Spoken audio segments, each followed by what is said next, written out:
Hello everyone to this new video in which I would like to introduce you a real high-end sim racing cockpit for real racing game lovers. This video is about the new F-GT Elite Sim Racing seat from Next Level Racing, which was provided to me together with a new monitor stand for this video review.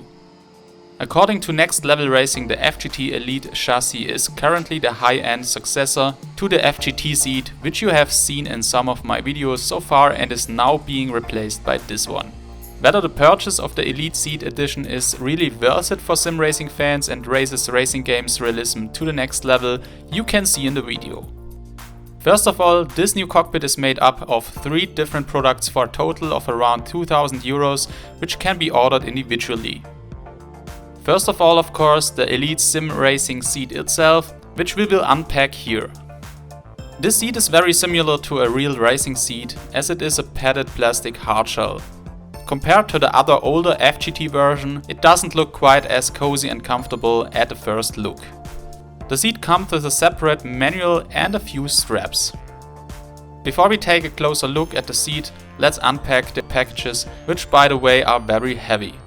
First, let's take a look at the separate monitor stand on which the screen will later be mounted. This also comes with instructions and some aluminium profiles, as well as a standard bracket for the TV. The heart of the cockpit is the Elite Sim Racing chassis, on which the seat, steering wheel and pedals will later be mounted. This package really packs a punch in terms of weight and content, as it contains a number of steel plates and great many aluminium profiles that form the basic framework for the seat. The profiles are cut either crosswise or straight, depending on their function, and have markings in some places that later fixes the height of the pedal plates or steering wheel bracket. All in all, the profiles are very well labeled and have a decent weight, which makes a solid impression at first glance. The package also includes the necessary screws and tools, which we need right away for assembly. By the way, the instructions are very extensive and detailed with several pages. It is easy to lose track of all the parts, which is why there are also QR code video instructions to make assembly easier. In general, I would recommend that 2 people assemble this chassis, as some parts are very heavy. The complete rig is based on a very flexible principle.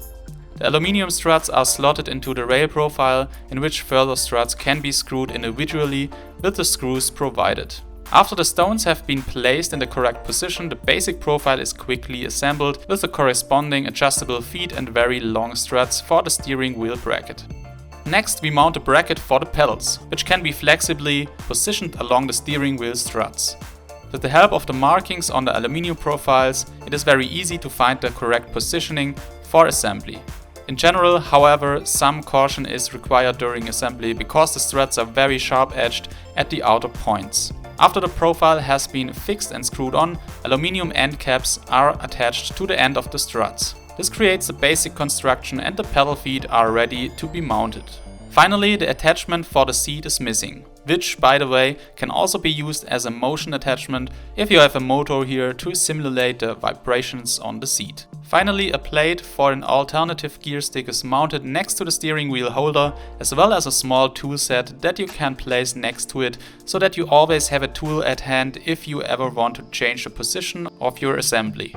By the way, the whole setup is so flexible that you have countless possibilities to change the position of the seat, steering wheel and pedal plates. However, you will adjust the entire rig once so that it fits your seating position. Finally, the monitor stand is set up according to the same principle and pushed onto the rig. The freestanding TV stand is also practical because you can change the distance of the monitor at any time. Unfortunately, in case of the TV mount, the holes for the screws the TV is screwed on were not big enough in my model and I had to re-gore them.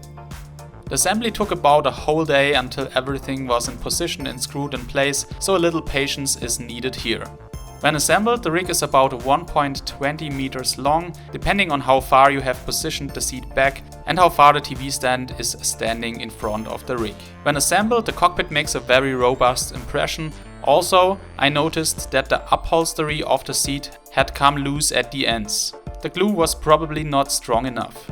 In general, however, this was the only problem.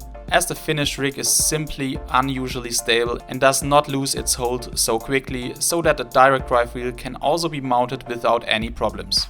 Despite the heavy weight, it is relatively easy to move the complete cockpit and the monitor stand, as the feet of the rig slide very well on the ground. The only thing missing now are the feet bells, which I did not attach to my seat because in my case, without the motion function, there is really no use for them. That would be a poor style factor here. By the way, you can easily move the seat on the aluminium pins for adjusting and getting in and screw it back on again.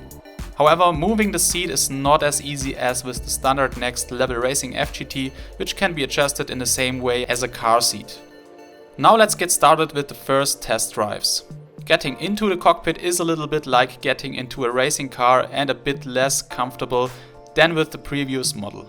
In terms of seating comfort, I would estimate that it is suitable for people between 1.65 and 1.90 meters tall. The seat fits me really well, even though I'm just over 1.70 meters. However, I had to adjust it a lot until I found the comfortable reclining position, in my case for F1 racing. I have to say that the seat is probably designed more for GT racing, as the headrest doesn't really work at an angle in the reclining position.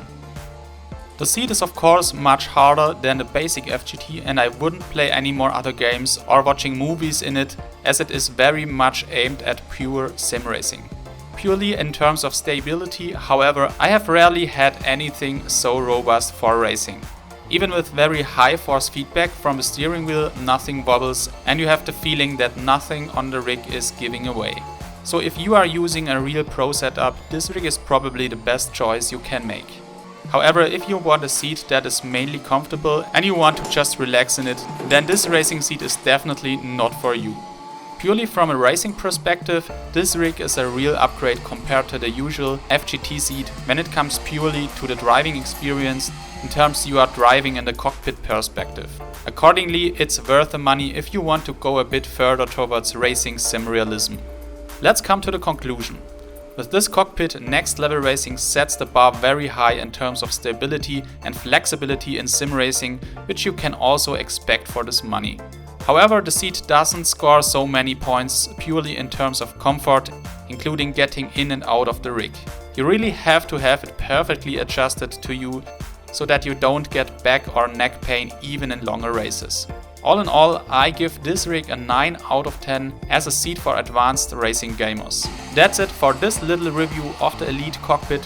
Feel free to leave your opinion and impression in the comments and subscribe to my channel if you haven't already done, and may see you in the next video. Bye.